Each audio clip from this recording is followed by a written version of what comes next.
其二便是，你父亲一直……二爷爷，快出去的！将你体内的圣兽血脉压制及其，你忍住了。我们寻宝寻错了地方。追暮云要紧。Halo semuanya, selamat datang di Ruang Sinema. Bagaimana kabar kalian semua? Semoga selalu sehat dan baik-baik saja. Sesuai jadwal, jadi pada hari ini kita akan kembali melanjutkan series Donghua Supreme God Emperor episode 351 sampai 354. Bagian sebelumnya, Moya menemukan prasasti batu hitam yang mengandung kolam darah naga langit 7 warna. Dan menyerap darah itu, dia bisa meningkatkan pemahaman kitab darah dewa kuno dan menyembuhkan racun dalam tubuh Juyohi. Setelah mendapatkan peringatan dari Gui tentang risiko memunikan darah naga, Muyun berusaha menguasai prasasti surgawi 9 roh kedua. Dalam prosesnya, Muyun harus menghadapi roh naga dan akhirnya berhasil menyerap prasasti dan darah naga. Itu pun meningkatkan kekuatan Muyun. Sementara itu, pertarungan dan Beiji dan makhluk lain terjadi, termasuk kedatangan Suan Wuxin yang mencari masalah. Muyun dan Xing Mangyu akhirnya meninggalkan reruntuhan naga kuno. Setelah Muyun memberikan buku teknik bela diri kepada Zhao Zizian, mereka berdua pergi ke tempat kosong, di mana Muyun mulai mendekati Xing Mangyu, membuatnya merasa canggung dan malu. Scene berlanjut di reruntuhan naga kuno. Muyun dan Xing Mangyu tiba di sebuah tempat kosong dan entah berantah. Di sana, Muyun secara perlahan mulai mendekatkan tubuhnya kepada Xing Mangyu, hingga membuat Xing Mangyu mulai merasa canggung dan malu. Namun tidak seperti yang kita kira, Muyun sama sekali tidak menyentuh bibir Xing Mangyu. Ia malah membuat sebuah portal dan pergi membawa Xing Mangyu ke suatu tempat bersembunyinya korban-korban dari rencana kunci darah. Sesampai di sana, mereka sempat disambut oleh Juyohi. Awalnya, Xing Mangyu sempat ingin menindak Juyohi karena penampilannya. Namun Muyun langsung menghentikan Xing Mangyu. Mendengar nama Juyohi, Xing Mangyu mengaku pernah mendengar kabar mengenai masa lalunya. Dulu Juyohi dikenal sebagai seorang pria yang tampan rupawan dan jenius yang berada di peringkat ketiga dalam daftar takdir surgawi. Akan tetapi dalam beberapa dekade, Juyohi seketika menghilang tanpa kabar. Semua orang mengira kalau Juyohi telah meninggoy. Muyun menjelaskan Juyohi adalah korban dari salah satu rencana jahat, yakni proyek kunci darah. Juyohi kemudian mulai membawa Muyun dan Xing Mangyu untuk menemui korban-korban lainnya. Setibanya di sana, Xing Mangyu sempat merasa terkejut dan sedikit ketakutan.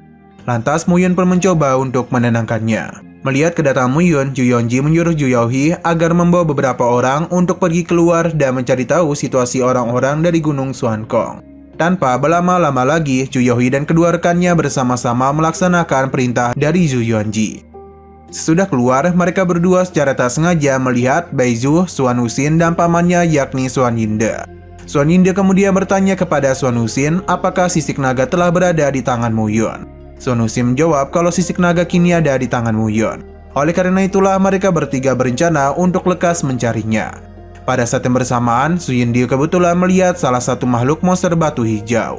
Akan tetapi monster batu hijau tidak memberikan jawaban yang memuaskan. Akibatnya, Su Yindi pun langsung menghancurkannya. Melihat keberadaan monster batu itu, Suan Wuxin mulai teringat akan kegagalan proyek kunci darah.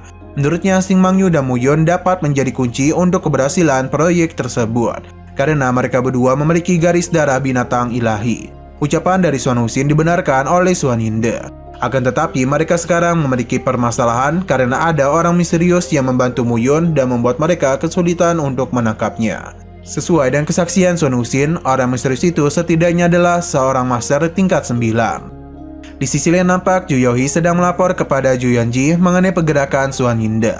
Usut punya usut, Suan Yinde dan Suan Wuxin ternyata adalah orang yang bertanggung jawab dalam rencana proyek kunci darah.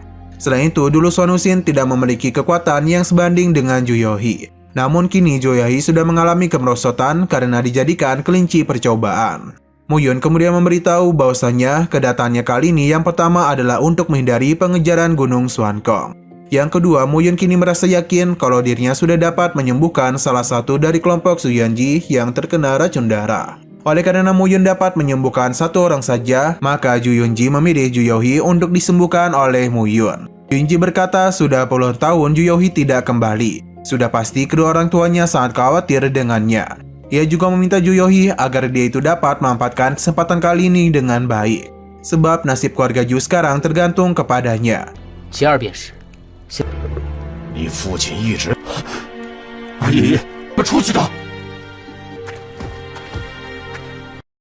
Setelah itu Mu Yun mulai melakukan penyembuhan kepada Ju Yohi dan menggunakan teknik kitab darah kuno. Di tengah-tengah proses penyembuhan, Mu Yun memberitahu untuk membantu penyembuhan, ia harus menggunakan teknik khusus dan kekuatan darah naga. Kekuatan darah naga itu sengaja digunakan untuk menekan dan membersihkan garis darah binatang suci dari tubuh Ju Yohi. Hal demikian akan membuat tubuh Ju Yohi merasakan rasa sakit yang 100 kali lebih menyakitkan daripada membersihkan tulang sumsum. 将你体内的圣兽血脉压制及其，你忍住了。 Setelah beberapa saat wujud, Ju Yohi akhirnya berhasil disembuhkan dan garis darah binatang suci akhirnya keluar dari tubuhnya. Efek dari proses penyembuhan ini akan membuat Ju Yohi tidak dapat bertarung untuk sementara waktu. Dan mungkin ini memerlukan sedikit waktu untuk pulih. Selesai disembuhkan oleh Mu Yun, Ju Yohi pun menjadi begitu senang dan langsung berterima kasih kepada Mu Yun. Mu Yun lalu membawa Ju Yohi untuk pergi bersamanya melalui terowongan tersembunyi. Karena Swan Wuxin dan yang lainnya pasti sudah menunggu kedatangan Mu Yun di balik dinding batu. Sebelum pergi, Ju Yohi mengingatkan Mu Yun bahwa meskipun lorong bersembunyi itu bisa ditemukan melalui persepsi medan energi, tetapi tidak ada satupun orang yang pernah keluar melalui jalur tersebut. Dan tidak ada satupun orang yang tahu kemana jalur itu mengarah. Walaupun begitu, Mu Yun sama sekali tidak merasa ragu. Yang penting baginya adalah jalan keluar yang aman saja. Merasa khawatir dan Mu Yun, Ju Yonji menyuruh seseorang agar membawa yang lainnya untuk memberikan perlindungan kepada Mu Yun dari Suan Yinde.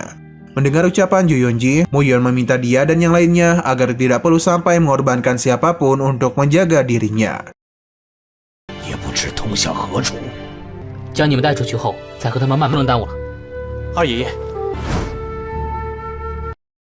Di sisi lain terlihat Suan Yinde, Swan Wuxin, dan Baiji sedang mencoba menghancurkan dinding batu agar dapat masuk ke tempat persembunyian Mu Yun bersama para korban proyek kunci darah. Namun sayangnya Swan Yinde sama sekali tidak dapat menghancurkannya. Maka dari itu mereka bertiga memutuskan untuk mencari jalan lain. Belum lama mencari, mereka bertiga secara kebetulan bertemu dengan Ju Huqing dan Ju Tao. Melihat mereka berdua, Swan Yinde pun mengatakan kalau keluarga Ju seharusnya tidak datang ke reruntuhan naga kuno. Ju Tao nampak tidak begitu senang dengan ucapan Swan Yinde. Akan tetapi atas perintah dari Ju Huqing, ia memilih untuk menahan dirinya dan pergi meninggalkan mereka. 我们寻宝寻错了地方。 追暮云要紧。 Sesudah pergi menjauh, Ju Huqing memutuskan untuk kembali ke kediaman keluarga Zu. Pasalnya, kini pergerakan dari Mu Yun sudah membuat keluarga Swan bertindak sehingga tidak ada gunanya jika dirinya terus berada di reruntuhan. Selain itu, akhir-akhir ini, Ju Feng dan Ju Xiao semakin sulit untuk diatur, serta selalu bertindak seenaknya.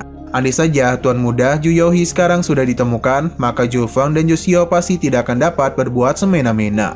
Di waktu yang sama, Ju Huqing mendapatkan pesan spiritual yang memberikan informasi mengenai persetujuan para tetua untuk membiarkan Ju Feng dan Ju Xiao memimpin para master keluarga Ju menuju 72 pulau. Perjalanan menuju 72 pulau kali ini bertujuan untuk membantu Pulau Tianlun dalam mengambil alih kekuasaan di sana. Setelah mendengar pesan spiritual itu, Ju Huqing dan Ju Tao pun mempercepat pergerakan menuju kediaman keluarga Ju. Sementara itu, Mu Yun, Xing Mangyu, dan Ju Yohi terlihat sedang berada di ujung dari lorong tersembunyi. Lepas keluar dari lorong itu, terlihat mereka bertiga tiba di sebuah pinggiran lautan yang sangat asing bagi mereka. Lalu Xing Mangyu menyuruh Mu Yun dan Ju Yohi untuk beristirahat terlebih dahulu. Sedangkan Xing Mangyu sendiri berencana untuk mencari tahu tentang tempat mereka sekarang. Ketika Xing Mangyu sedang pergi mencari informasi, tiba-tiba saja Ju Yohi meminta Mu Yun untuk mengulurkan tangannya. Ju Yohi kemudian mulai membuat sebuah perjanjian hidup dan mati. Tapi sebelum selesai melakukannya, Mu Yun langsung menarik tangannya dengan perasaan takut. Ju Yohi pun memberitahu kalau ia ingin membuat sebuah perjanjian hidup dan mati bersama Mu Yun.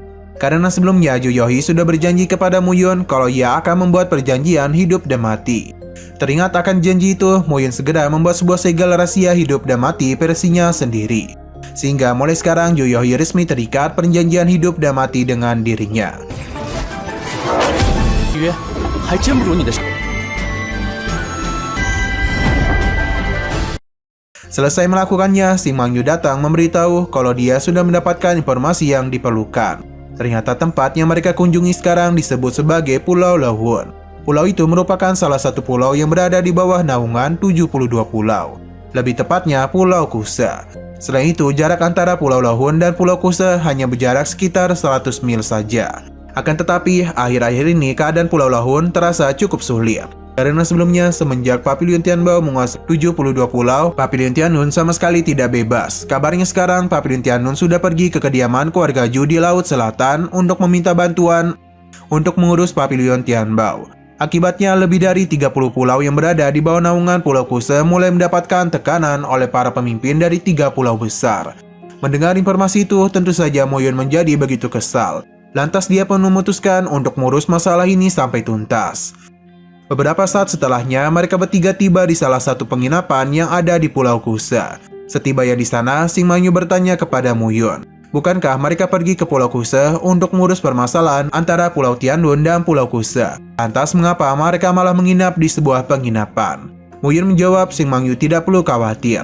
Karena begitu dirinya tiba di Pulau Kuse, maka seseorang pasti akan menghampirinya. Lagi pula Mo Yun juga ingin melakukan sesuatu dulu, yaitu mengalirkan energi darah kuno ke dalam tubuhnya selama seminggu dan bersiap untuk memasuki tanah suci.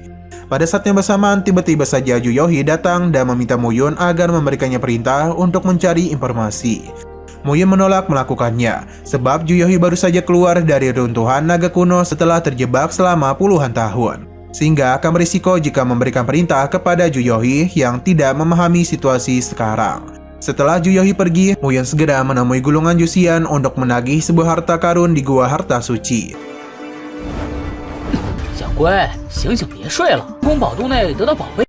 Oleh karena Mo Yun benar-benar menginginkannya, gulungan Juxian pun langsung memberikan sebuah tantangan pertama untuk mendapatkan harta tersebut. Pada tantangan pertamanya, gulungan Juxian mulai merubah tempat mereka sekarang menjadi sebuah altar, serta juga merubah wujudnya menjadi kembaran Mo Yun.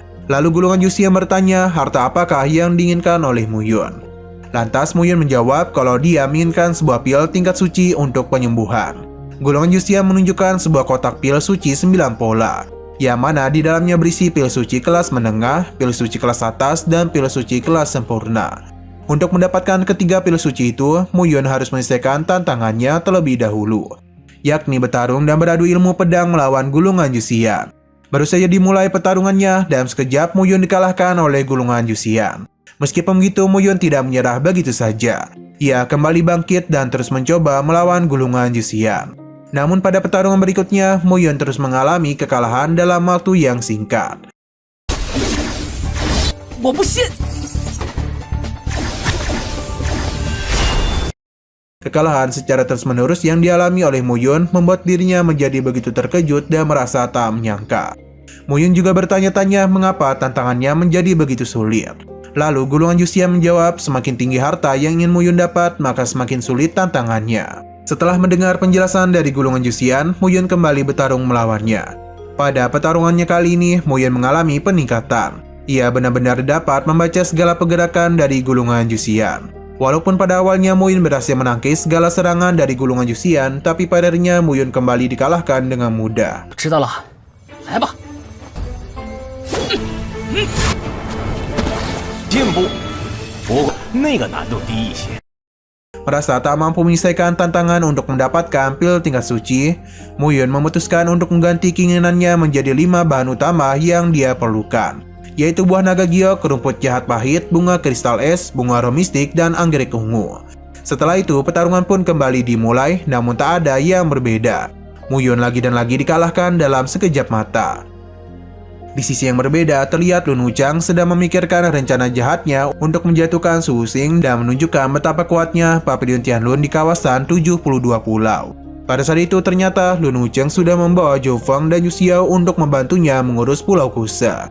Lun Wuchang kemudian mulai menjelaskan situasi yang ada di 72 pulau. 好的，难怪天宝阁随便。主校，说笑了，现在整个七十等实力深厚的家族来帮助。 Yang mana kini Pulau Kuse telah menjalin kerjasama dengan Papilion Tianbao untuk memimpin banyak pulau peringkat bawah. Sedangkan di sisi lain, Pulau Lingxi yang menempati peringkat 24 masih saja netral bersama dengan pulau-pulau lainnya.